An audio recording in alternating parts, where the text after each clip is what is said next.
Hi, everyone. Good afternoon. Hope you're having a fantastic day.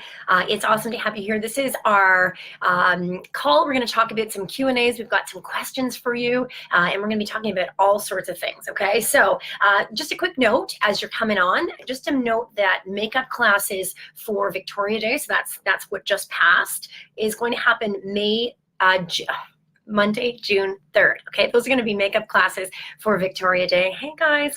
And also our next session is filling quickly, and that's going to happen on June 10th. Okay, we're going to kick off that session. So a reminder to register for that if you haven't done so already. Hey guys, yay.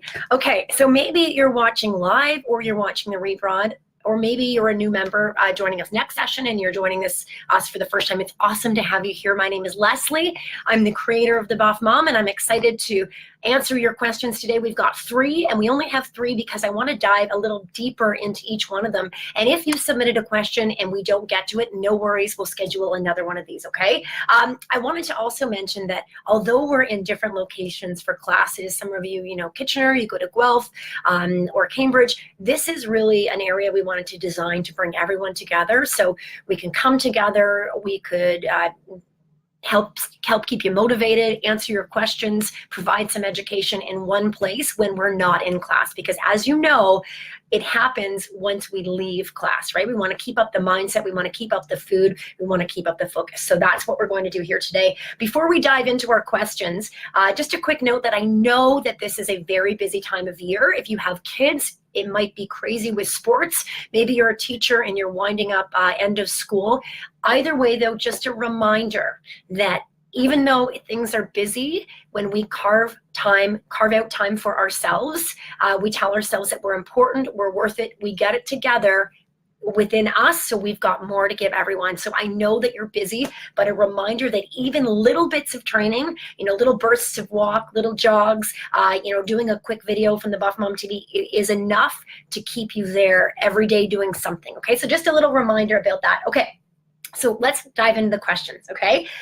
So we're answering your questions, and what we find is if one person has a question, most of the time, more people have those questions. So we wanted to take the most common 3, and that's what we're gonna do, okay? So we've designed these videos, by the way. And because this is the 3rd time we've done this kind of thing, and if you've asked a question that we've already talked about, I'm going to reference that video so you can go back and watch it in depth, all right? All right, let's just get to it. This one is about PMS, and it comes to us from Waterloo. And the question is this. The week before my monthly period, I crave chocolate and chips. Can anyone relate? Thumbs up, can you relate? Chocolate and chips. Who craves chocolate and chips before their period? Anybody? Right, okay. So how do you satisfy your body's nutritional needs before your period so I'm not craving junk food? Okay, this is an awesome, awesome question.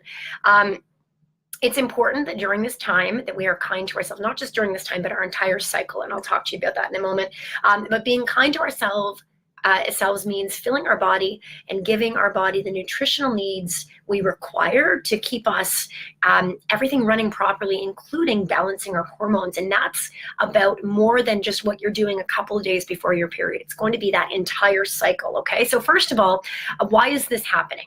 So PMS can happen, there's a number of reasons. Obviously, it's a change in hormones, okay? So hormones are dropping just before our period. Estrogen gradually rises at the beginning, and that's as it builds the lining for the uterus. Then if there's no pregnancy, the hormones drop, and progesterone drops as well, and then you have your period. So this fluctuation in hormones causes all sorts of things, okay? Your moods can be off, your energy can be off, your cravings can be up. Also, I just read an interesting article the other day that cortisol spikes, which is really, really interesting because cortisol spikes and the feel-good chemical serotonin drops. So that means when we get stressed out, when we get agitated, or we've got mood swings, we tend to crave food that releases that serotonin, right? So that's maybe why we tend to crave those kind of comfort foods. Another theory is there's a change in response to insulin. Now, we've talked about this before, and we talk about it in great detail in a Facebook Live we did last month on sugar, and that is the more insulin we have in our system, the more difficult it is to lose weight, the more our hormones are off balance, and some women may experience mild changes in their blood sugar around this time, which is why you experience cravings. So that's another theory. There is a theory that the body burns more calories at this time during your period, but I wasn't able to find any science to back that up. But people have talked about that as well, okay? So what can we do? That's the question. And as I mentioned earlier, it's about taking care of ourselves, not just during that 5 to 7 days or how long your cycle is. It's actually about the entire cycle. So 28 days, 21 days, and really giving yourself time to get there. When you make changes, it's not just going to be that first cycle of 28 days. It may take 3 to 4, months to get yourself balanced. There's an amazing book that I just read, and I've been telling all my friends about it. I'm probably driving them crazy. It's called Do Less by Kate Nordthrup. And it's not about the nutrition side of things, but it's about how our body functions within 28 days and when it is best to do certain tasks at certain times of the month. So, at the beginning phase, we're wired in to, finish up projects. The middle phase, the ovulation, it's about new things, getting out there, talking with people. It's a very, very interesting read. So I would suggest that read just to kind of get your mind around treating this as a whole 28-day or 21-day cycle when it comes to your food and your activities. And that's called Do Less by Kate Nordthrup, Northrup. Okay. First thing you want to do is you want to take care of the essentials. You want to make sure every day you're doing these things. Number one is water intake. We know that is important. That helps decrease bloating. It regulates your hormones. It keeps you feeling full. Your brain will feel better. If you have cravings, go back to your water. Are you getting enough water? 1 ounce per kilogram of body weight, okay? Number two is you want to really cut back on the amount of sugar that you're eating from processed foods, added sugars. We've talked about this before, how the more sugar you have in your system, we all know this, the more you crave, okay? So cutting out the sugar to really feel the benefits, give it time. It might be 2 to 3 cycles before you really start to see things balance. And I know you're probably watching thinking, oh my gosh, how am I going to do that? You take it day by day, okay? You get through those first 3 days of taking out that processed sugar. You're pretty much through the more difficult part. You add in some more fats, you add in more fiber, you increase your water, and that will get you through, and then you just keep going with that, okay? Then the third essential is regular hormonally balanced meals, okay? So making sure at every meal you're having a protein. So let's say a piece of chicken or a piece of salmon, you're having a carbohydrate. So maybe it's vegetable-based carbohydrate, like a large salad, or maybe it's a sweet potato, and then you're gonna need a little bit of fat. So maybe that's butter if you can handle dairy, maybe it's coconut oil, maybe it's some nuts, okay? You wanna have hormonally balanced meals, and you wanna have them regularly throughout the day to keep your tank topped up. So when the time comes for your cycle, everything is going to be more balanced. Those hormones are going to be more balanced. Now, there's stuff you can do on top of these essentials, okay? And it's kind of like, once you get those 3 things out of the way, you can do other things like, number one, eating more fat. So gone are the days of the no fat craze. Research is changing on this. And if you want to learn more about having more fat in your diet and kind of the low fat myths debunked, check out the book, The Big Fat Surprise, okay? I think I have that right, The Big Fat Surprise. And her first name is Nina, who writes that book. I forget her last name, but The Big Fat Surprise. And it really breaks down some of that research. But we want to include healthy fats in our diet. So things like avocados, coconut oil, olive oil, they can all be really beneficial in helping deal with inflammation in the body, but also keeping you feeling full and helping ward off some of those sugar cravings. Also, sleep is so important. We know this. You might get a little bit more tired when your cycle is supposed to start. Take time, go to bed early, listen to your body. I think the stress happens and the cravings happen when we do not listen to what our bodies are trying to tell us. Are we really hungry? Are we actually tired? Okay, so asking ourselves those questions. Continuing to exercise. So not a time to quit exercising. Exercise will help boost your serotonin, those feel-good chemicals. It will make you, will decrease some of the bloat. It will give you energy, so you want to keep up with your exercise, maybe making it a little bit more gentle, but making sure that you're still exercising. And this is a big one here. Decreasing caffeine. Now, this one is controversial. I actually, interestingly, found one study that showed no link between caffeine consumption and PMS. And then I found some other researchers who were saying caffeine is linked to shorter cycles, breast tenderness, cramping, and heightened anxiety. Okay, I will tell you from a personal from a personal perspective that I actually cut out my coffee about 4 months ago, maybe 5 months ago. And I can tell you the biggest change is actually to my cycle. It makes such a difference. Breast tenderness is gone. Intense cravings are gone. And that 3 o'clock kind of dip that you get in the afternoon is gone. Now, it took a little bit. It wasn't all at once. It took a little bit. And I really do miss coffee. I still have some now and then, but I do miss it. I have decaf now, but it did make such a difference. So if you are someone who suffers with these cravings, give it a try. You know, get rid of the coffee. It did make a huge difference to me. There's a few other things you can do. Quality supplements. So going to someone who knows what they're talking about when it comes to supplements. So not just going to Shoppers Drug Mart and looking at the multivitamin pack. You want to go to a naturopath. You want to talk to your doctor. You want to go to a health food store where someone knows what they're talking about with the different vitamins. And it's a quality vitamin, because there's many vitamins that are just filled with fillers. And you want to make sure you're getting a quality product. So checking out something like a calcium, magnesium, amazing, B6, vitamin D, evening primrose oil, and a good quality multivitamin. Again, give these things time to work. It's not going to just be the first time you take them. These little changes you will notice in the long run, but they are so worth it.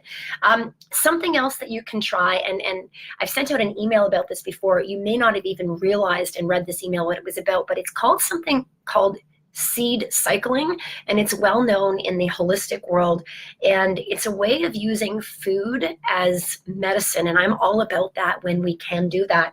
And it's a cool way of looking at the cycle and using seeds to actually boost our hormones when we need to and give us the support we need to. So for example, days 1 to 14, if you're on a regular 21 to 28 day cycle, we tend to need more estrogen to help build up that lining. That's when you want to have flax seeds and pumpkin seeds, which have been known to help with estrogen. So just a tablespoon or so. So this seed cycling tends to be good for someone who is estrogen dominant. And how do you know if you're estrogen dominant? Usually if you're experiencing PMS, you have breast tenderness, you have moodiness, that's kind of a general guideline. Okay, so the first part of that phase, so 1 to 14, a tablespoon of flax seeds, a tablespoon of pumpkin seeds, and you can have those on your salad. You can put them in your smoothie. I love to soak my seeds. They're easier to digest, but that's easy to do and really affordable as well. Then day 15 to 28, you switch to, I think it's sesame seeds and sunflower seeds in a tablespoon every day, and you can put that again on your salads. You can put it in your smoothie. Really, really easy, but just something you can try. Why not, right? Why not? And give it a couple of months. I also want to just mention some craving ideas, and I know I'm spending a lot of time on this question, but I feel like a lot of people have this question. I'm always asked this question. Healthier foods to swap out. So if you're someone who craves chocolate, okay, switch to the dark chocolate, at least 70%. Go for organic. Try to find the one with the least amount of additives. It makes sure it's really, really pure. You're not going to want a whole bunch of it. Or you can do dark chocolate, and strawberries dipped in the dark chocolate is really nice. If you like jelly beans or gummies, you can swap them out for some fresh dates, because that will give you some sugar as well, or some unsalted nuts, or mixing the two of them together so you can bring down that glycemic index. If you're someone who loves frozen yogurt or frozen ice cream, you can blend banana. You can make a smoothie. I have one here. You can make it really thick. You can eat it with a spoon. This one is mangoes and strawberries, a tiny bit of banana. If you like chips, you can go to unsalted popcorn, or actually salted with sea salt is very delicious. Popped in coconut oil, because it's more stable than olive oil when you're cooking. We've talked about that before. The smoke point for olive oil is, now I have to remember, I think it's 370. Hope that's right, around there. So if you're cooking something really, really hot, you want to use an animal-based protein that's more fat, that's more stable. So coconut oil is really, really delicious. And fresh fruit over fruit juice always. And if you love French fries, you can make oven-baked fries. Okay, so these are just little ways to get around it. I know it's not a simple fix. Basically, you've got to think about your whole cycle and what you can do during that time and keep repeating it, and you will start to see improvements, but give it some time, give it some patience, okay? All right, we're gonna move on to a mindset question, and that mindset question comes from Cambridge, and this is a really good one. I'm gonna read the whole question because I think we can all relate to it. It is this: for the last 2 to 3 months, I have been really struggling with maintaining a positive mindset in terms of consistency, eating healthy, and making it a lifestyle. Committing to working out has never been an issue. If I've fallen off track in the past, I've been able to get right back into the swing of things. This time, though, it has been a struggle. When I filled out the wellness wheel a few weeks ago, that was the wheel we did the first day of class. And if you're new to the program, it's actually the wellness wheel is in your registration package. When I filled out the wellness wheel a few weeks ago, I could definitely see where I need to improve: healthy mindset and physical body. I can't even seem to set small goals and stick to them. Even meditated for a short while, so I thought I would reach out to you for some recommendations, perhaps websites or personal accountability to help me get back on track and stick to it. Really common question, right? We're gonna start something, we're gonna be excited about it, and then reality is going to set in and we're gonna fall off. And especially if we've been doing this for a while, it's gonna be the ebbs and the flows, and sometimes you may have a deeper kind of dip than you did before and you're thinking, oh my gosh, what do I do? Okay, so here's the answer. And this is my opinion, but I will always go back to mindset because it is, I think, the most important thing, and people will often try to make changes to the end result and they will not stick because we need to shift our mind first. Thoughts equal feelings, feelings equal actions, actions equal results. We think a certain thought, it causes us to feel a certain way. That feeling causes us to take a certain action, and then that action gives us a certain result, okay? Thoughts, feelings, actions, results. If we're trying to change the results, it's not gonna work. We have to go back and find out what's going on with our mind and change that and take the steps to do it. Yes, it's a little bit more difficult than, say, you know, just doing an extra push-up or putting in an extra workout, but the point is you're gonna make things really change, and you're gonna see extremely good transformation. So the first thing I would say is taking responsibility for how you're feeling, and think about, what am I saying to myself when it is time to exercise? What am I saying to myself when it's time to eat healthy? There's always a thought there, and by just becoming aware of that thought, it's so powerful because you're getting ahead of your programming, right? We're all in that program and we're on autopilot, and unless we're aware of it, things just go to default mode. So yes, we'll start a new program and everything's going to be great. We're putting in new ideas, we're feeling amazing, and then we start to have some bad days or things fall off. Boom, we go into default mode, and it's that auto program, and we start to not want to do things. So we got to look at what's causing the feelings, the actions, the results. So one of the things you can do to stay positive and in a good mindset, okay, once you notice that, is you can do little things like a gratitude list. A gratitude journal will shift your vibration or shift your energy, make you feel better by focusing on possibility. You want to do that, and you want to try to do it every single night. So write down 3 or 4 things that you're grateful for every night and think about how they make you feel, okay? Everything's connected. I know the gratitude list is nothing with exercise or nutrition, but I'm talking mindset here, and this is how to keep your mind focused and in a good spot. So the gratitude list, I would start on that. I would look at what are the thoughts behind this. Really write down the thoughts, feelings, actions, results. Think about the thinking that's behind it. Then I would look to inspirational videos and books. I have a few. I love the movie The Secret. To watch it, it's a very basic look at how our thinking works, but it's still really, really motivating. You can get it on Netflix, you can read the book, and what I would say is you want to surround yourself with this. You can't just read it or watch it and then never go back to it. You got to keep doing little bits of it, because remember, we're trying to change our programming, right? So The Secret is a good one. I love the book, The Game of Life. It was written a long time ago in the 1920s, I think.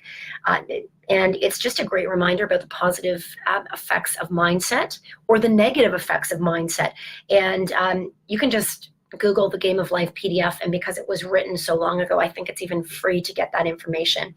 Okay, and I also like the book, The 5-Second Rule, and I've talked about that one before, and that's getting your body to move. 5, 4, 3, 2, boom. You don't even involve yourself in the negative discussion and talk yourself out of anything. You just go. 5, 4, 3, 2, boom, you just go. Okay, so those are 3 things that I find have been really beneficial and helpful to me. Maybe you have some and you want to share them with the group, and that would be awesome. I have many, but these are, I could go on forever. I won't do that. I'm doing that now, aren't I? The three things that I really love. Okay, next I would say organize your space for success. If you open your fridge and everything is falling out all over the place, it's not enticing to choose something that's healthy. So take the time to organize everything, organize your pantry, organize your workout space. If you do the Buff Mom TV, which is awesome, you know, have a space downstairs where everything, or upstairs where everything is organized for you. Or organize your gym bag, or organize your car, just so you can feel like energy is flowing and you're feeling positive, okay? Small steps. Part of the question was, I'm just not getting those small steps done.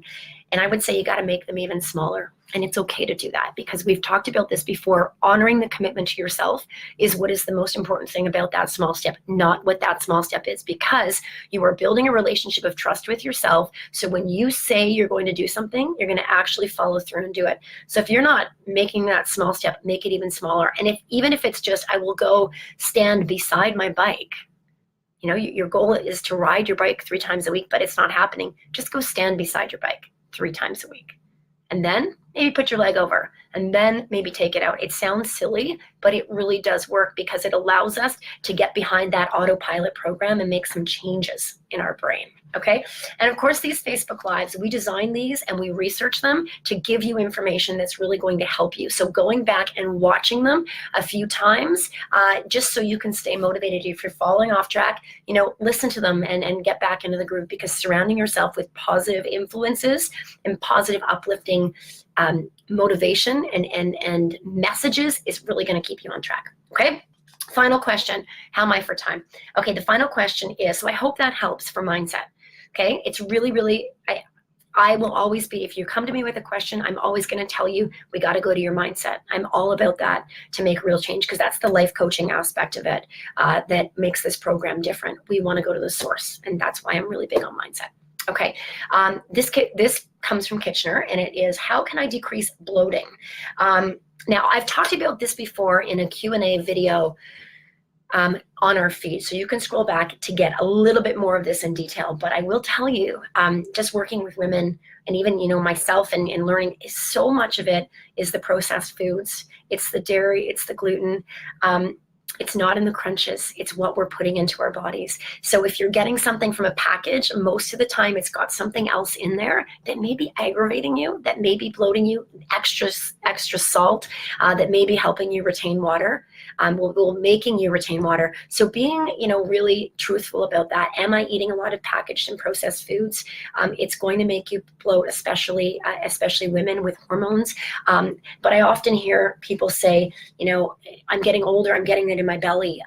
You got to go to your food. That is the truth of it. What are you eating? How much processed food is there? Are you having gluten that maybe you're sensitive to? Are you having dairy that you're sensitive to?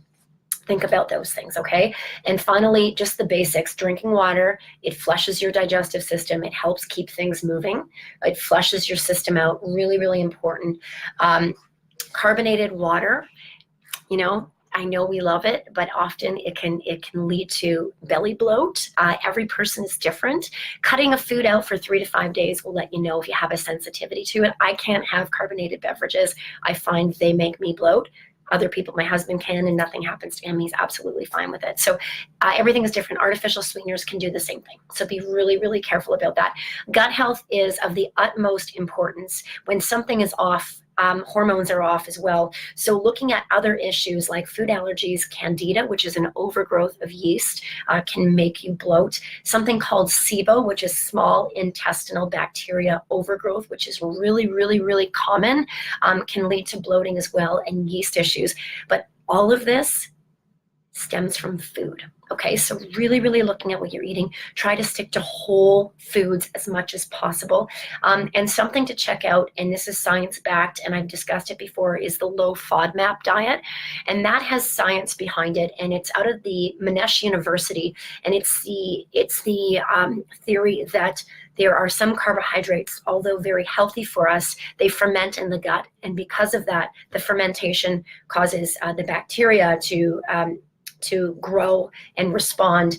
And that is called the low FODMAP diet. Okay, and that's you can get that at maneshfodmap.com. And I'll put some of these links underneath this live so you've got that. But check that out. Okay, and before we go, I just wanted to say what we've been talking about at class all week is about the benefit of fresh, whole foods. A reminder that this is the most amazing time of the year to eat healthy and enjoy all those tastes. Looking at things that are in season, so rhubarb, asparagus, strawberries, peas, lettuce, going to farmers markets, keeping it local, and just enjoying it and focusing on what you can do, okay? Focusing on what you can do. So that is it. Those are all our questions. If you have more, please let us know and we'll work them into our next live. It is awesome to have you here. Have a fabulous, fabulous day. And for those of you scheduled for classes, if it rains, we still train. So I'll see you soon. Bye, guys. Yay.